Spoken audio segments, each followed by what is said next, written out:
Commençons par la notion de proton équivalent. Définition. Les noyaux d'hydrogène, dont les signaux ont le même déplacement chimique, sont appelés protons équivalents et donnent lieu à un même signal par superposition. On a vu précédemment que la valeur du déplacement chimique était représentative de l'environnement du proton. Donc, si plusieurs protons ont le même déplacement chimique, cela veut dire qu'ils ont le même environnement. Donc, dans une molécule, des protons sont dits équivalents s'ils ont le même environnement. Dans quel cas peut-on parler de protons équivalents? Premièrement, les protons portés par un même carbone sont des protons équivalents. Reprenons l'exemple du chlorométhane. Si on représente cette molécule dans l'espace à partir d'un modèle moléculaire, on identifie ici l'atome de carbone avec les autres trois atomes d'hydrogène et ici le gros atome de chlore. La possibilité de rotation autour de la liaison simple Cl a pour conséquence que les atomes d'hydrogène ont un environnement moyen identique. Donc, si même environnement, même signal, donc les trois atomes d'hydrogène équivalents du chlorométhane donneront un seul signal RMN. Voici une autre situation dans laquelle on peut parler de protons équivalents. Si la molécule présente un plan ou un centre de symétrie, alors les atomes d'hydrogène ou les groupes d'atomes d'hydrogène symétriques sont équivalents. Prenons l'exemple de la propanone. CH3, C double liaison O, CH3. On voit qu'il y a deux groupes de protons et on peut dire que ces trois premiers protons étant portés par un même atome sont équivalents et que ces trois protons-là, portés par ce carbone-là, sont aussi équivalents. Mais poussons l'analyse plus loin.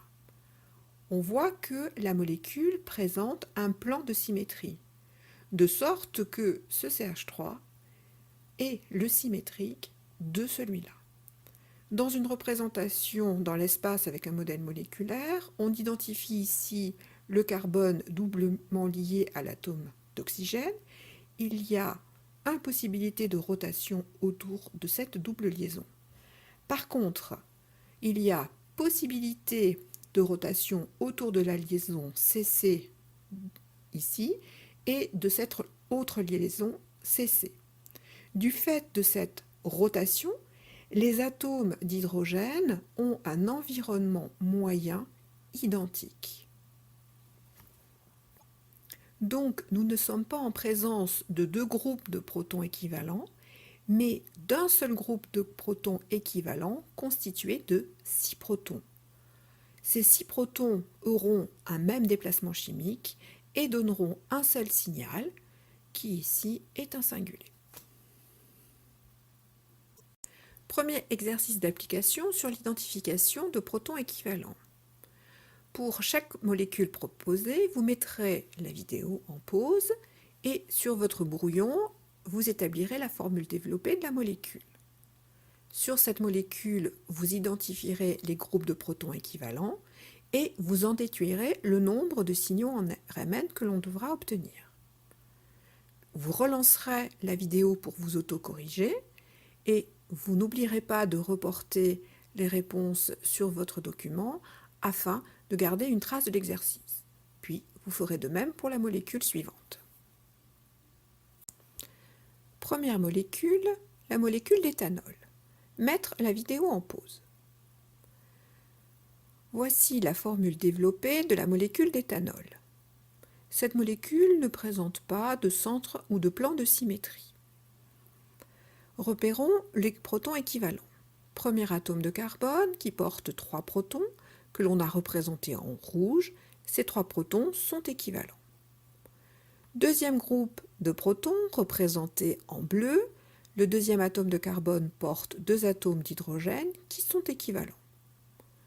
Troisième groupe de protons représenté en vert, c'est l'atome d'hydrogène porté par la fonction hydroxyle. Cet atome est tout seul. Donc, au total, la molécule d'éthanol présente 3 groupes de protons équivalents, donc il y aura 3 signaux en RMN. La deuxième molécule est une molécule de benzène. On donne la formule développée de cette molécule car elle n'est pas à connaître en terminale S.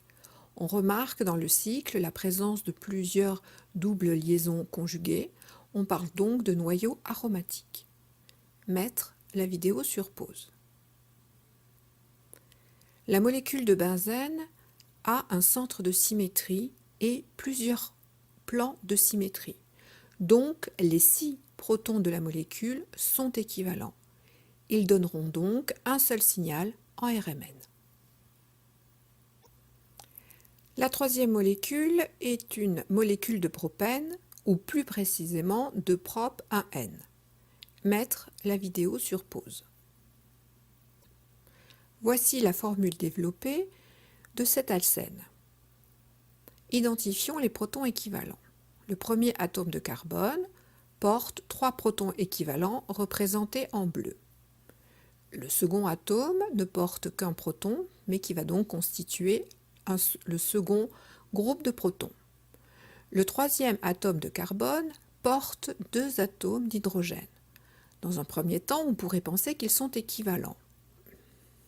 Mais attention, il n'y a aucune possibilité de rotation autour de la liaison C, double liaison C.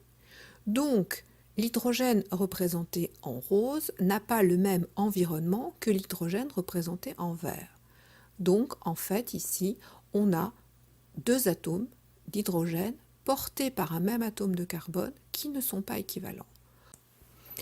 En conclusion, cette molécule possède 4 groupes de protons équivalents. On obtiendra donc 4 signaux en RMN.